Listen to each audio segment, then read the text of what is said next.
Okay, class, settle down. Ibibigay ko na yung mga exam nyo. Okay, get one and pass. Ma'am, sorry I'm late. Class, anong sabi ko kapag late na dumating? Hindi po mag-e-exam. Tama! So, bawal ka na mag-exam, Scarlett. Hi, ma'am. Nandito na ako. Medyo na-traffic eh. Oh, Jessica, buti nakahabol ka. Oh, eto. Pinag-reserve ko to ng test paper. Mag-exam ka na. Thank you, ma'am. Lo, ang unfair. Bakit si Jessica pwede mag-exam kahit late? Iba kasi si Jessica. Hindi mo siya kagaya. Okay, class. Nag-gets nyo ba yung lesson? Naiihi ako. Ma'am, may I go to the CR? Kita mo nag-lesson ako, di ba? Makakahintay ang ihi mo. Tapos kapag bumagsak, magreklamo. Ma'am, pwede ba ako mag-CR? Sure, Jessica. Umihi ka na. Take your time, ha? Yay! Thank you, ma'am. Ma'am, may favoritism ka. Kapag si Jessica, pwede. Ano ba meron sa kanya? Basta. Pwede ba? Huwag kang bastos. Nag-discuss ako, di ba? Okay, class. Next topic. Okay, class. Ang bagong top 1 dito sa klase ay si Jessica. Ha? Ma'am, paano siya naging top 1? Eh, ako yung pinakamataas na grade sa aming dalawa. May mga special grades kasi siya at wala ka nun. Anong special grades? Yan ba yung pagbibigay sa'yo ng pera ng magulang ni Jessica? Kaya siguro favorite mo siya. Ano pinagsasabi mo, Scarlett? Alam ko namang mahirap tanggapin na natalo kita. Hindi ka pa titigil, Scarlett, ha? Gusto mo dalhin kita sa principal's office? Sige, punta tayo sa principal's office. Ipapakita ko lang tong chat nyo ng magulang ni Jessica. Ito ebidensya, oh. Nagbigay sila ng 100,000 sa'yo. Burahin mo yan! Humanda kayong dalawa sa akin. Nandito ako sa Japan ngayon at titikim tayo ng Japanese convenience store snacks. Hulaan nyo kung saan ako pupunta. Walang ganito sa Pilipinas. Grabe, the best talaga ang 7-Eleven sa Japan. Parang lahat ata ng gusto mong bilhin nandito na. Sobrang dami! Let's try this, oh. Ano kaya to? Mukha siya mochi. So, let's buy. Oh, may brulee sila, guys, oh. Siyempre, add to cart. Parang sikat din to. Kainin natin, guys. Tara, add to cart. Yakult ba to? Ang laki ng Yakult nila dito, oh. Add to cart. May Japanese, oh. Arigato. Tikman na natin. Una natin titikman itong pudding.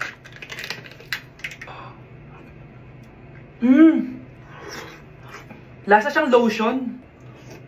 Lasang lotion na!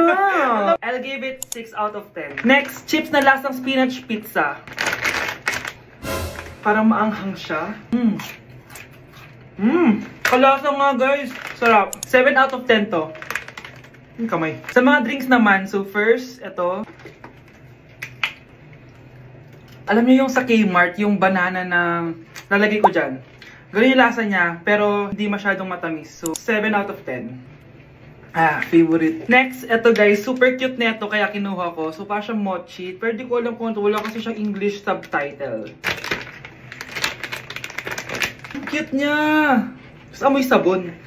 Alam mo yung Kojic, ganun. Ganun yung amoy niya. So, ito yung itsura niya. Candy ata to eh. Para kang gumunguya ng sabon. 3 out of 10 ka lang, be. Okay, next. Itong Pringles na lasang chicken barbecue. Ba't may ganun? Amoy na natin. Amoy biryani. Actually, masarap siya. Alam mo yung biryani na chicken? Ganun yung lasa niya, pero Pringles. 7.5 out of 10 to. Next, itong Jollibee na parang sweet potato. Mana natin. Mukha talaga siyang fries. Ayan. Parang nanak malasahan sa lahat ng mga kinain ko. Masarap siya, pero wala siyang lasa. Go. Yan. 5 out of 10. Hindi ko siya bibilin ulit. Next is yung dessert natin, tong brulee. Brulee? Ayan, ayan yung tsura niya, guys. And alam ko, binabasag to. Yun, o. Ayan, oh, ayun, o. Ang tamis masyado. Tamis. Favorite niya to eh. Okay, last natin is yung Yakult. Lasang Yakult. Na mas marami lang. So yun lang naman. Kung gusto nyo ng part 2, mag-rate pa ako ng ibang Japanese food dito. So comment lang kayo sa baba. Grabe, ang pangit ko pala dati nung bata ako. Sino itong tumatawag? Hello? Scarlett, wag kang papasok bukas sa school, ha? Ha? Bakit? Sino ka ba? Basta, sundin mo na lang ako, please. Ano yun? Ang weird. Oh anak, hindi ka pumasok? Opo, Nay. Masakit po yung pagkaramdam ko eh. Pagaling ka anak ha? Anak, yung school mo. Nasusunog. Nasusunog, Nay. Totoo nga yung sinasabi ng caller kanina. Grabe. Buti na lang anak, hindi ka pumasok sa school ngayon. Sino na naman tumatawag na to? Hello? Sino to? Scarlett, wag kang matutulog ngayong gabi, ha? Ikaw na naman? Paano mo nalalaman yung mga yan, ha? Scarlett, please, hindi mo na... Anak, matutulog na ako, ha? Ikaw din, huwag ka na magpuyat. Sige po, Nay. Tatapusin ko lang po itong pinapanood ko. Kung hindi ako matutulog, ano namang gagawin ko buong gabi? Matutulog na lang ako. Baka niloloko lang ako ng caller na yun. Nay! Nay! Gising, Nay! Ano nangyari, anak? Binabangungot ka, Nay. Buti gising ka pa. At nagising mo ako. Sino ba talaga yung caller na yun? Sino ka ba talaga, ha? Bakit alam mo lahat ng mga masasamang mangyayari? Gusto mo ba talaga ako makilala, Scarlett? Oo, dahil hindi ako matatahimik. Magkita tayo malapit sa puno ng mangga. Hello? May tao ba dyan? Hi, Scarlett. Ikaw ba yung caller? Gusto mo ba talagang makita kung sino ako? Oo. Ako ikaw, Scarlett. Galing ako sa future. Ikaw ako? Kailangan kong ayusin yung mga nangyaring masama. Paano? Paano nangyari yun? Basta, Scarlett, ayusin mo yung mga desisyon mo sa buhay, ha? Sige na, baka mahuli pa ako ng mga humahabol sa akin. Sandali! Sino humahabol sa'yo? Aroy, tinanggalan ako ng ngipin. Napakalaki ng tinanggal sa akin.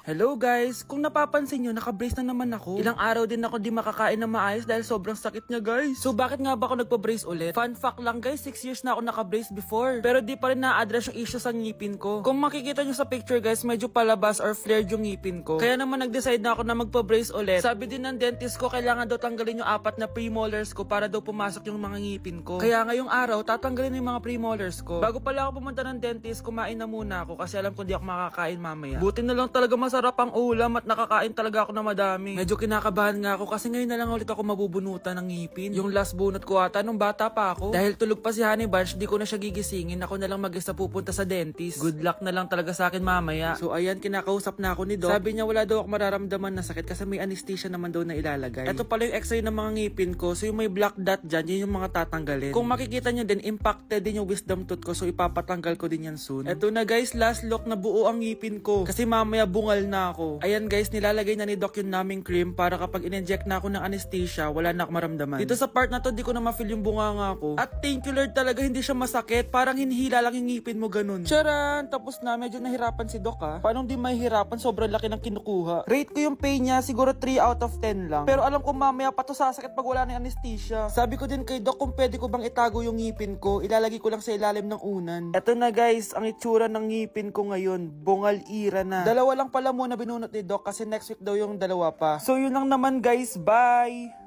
Hindi ko alam kung kinakain to. Trying viral TikTok snacks! Let's go! Dumating na sila!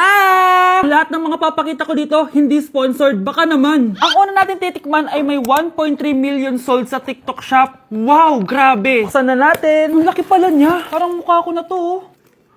Wow! Wow, amoy damo. Lasa siyang Coco Crunch, tapos lagyan mo lang ng matcha sauce. For me, i-rate ko to ng 7 out of 10. Okay, next, etong Mamon from China, and super sikat na ito, promise. Ano to? Kinakain ba to? Ito yung mga nasa sapatos, di ba? Hindi ko alam kung kinakain to. Pag di ko na-upload to, ibig sabihin alam nyo na. Guys, hindi pala siya kinakain. Ganito yung tsura niya. Ang sarap! Wow, wow, wow, wow, wow, wow. Kaya siguro viral to. Ang sarap! Bahay namin out of 10 to, guys! Kapag hindi ka nasarapan dito, sunugin yung bahay namin. Okay, etong next natin is merong 2.1 million sold sa TikTok shop. Grabe, ang dami nun! Paldo kayo ha! Eto na sila guys. Bumili ako ng 2 cookie, etong matcha, and eto black asteroid. So galing to ng space? Hindi! Masarap siya! I-rate ko tong flavor na to na 8 out of 10. Okay lang siya. 6 out of 10. Okay, next na tayo. So meron tong 300,000 sold sa TikTok shop.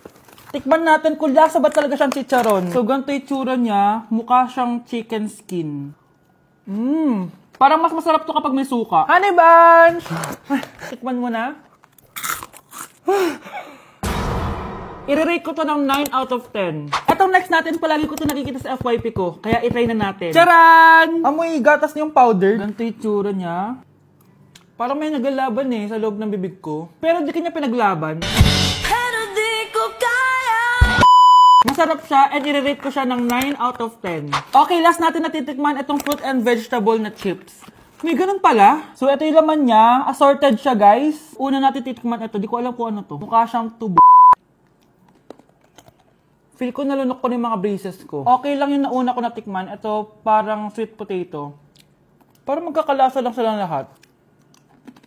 Iba lasa niya to. Durian! Kaya pala parang may amoy.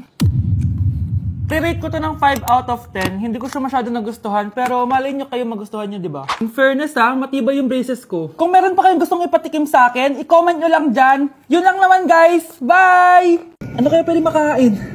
Lo, walang makain. Sino yun? Aba, gising pa pala tong batang to. Minumulto na ata ako. Anong multo, ha? Bakit gising ka pa? Nay, anyari sa'yo? Umalis ka sa katawan ng nanay ko. Kulay pink lang yung mukha ko, di mo na ako makilala. G2G pink lipstick lang to. Para saan yan, Nay? Super dull kasi na skin ko before. Simula ginamit ko to, nakaka-instant brightening at nakaka-smooth talaga na skin texture. 2 times a week ko to ginagamit kaya ang ganda na ng skin ko ngayon. O diba, glass skin, grabe. Wow, ang galing pala niyan, Nay. Pwede ko bang kainin yan? Patay gutom ka talaga. Oh, mag-skincare ka na lang. Tignan mo, mukha ka na multo kakapuyat mo. Oh, ito, gamitin mo to. Ah, sige, Nay, maglalagay ako.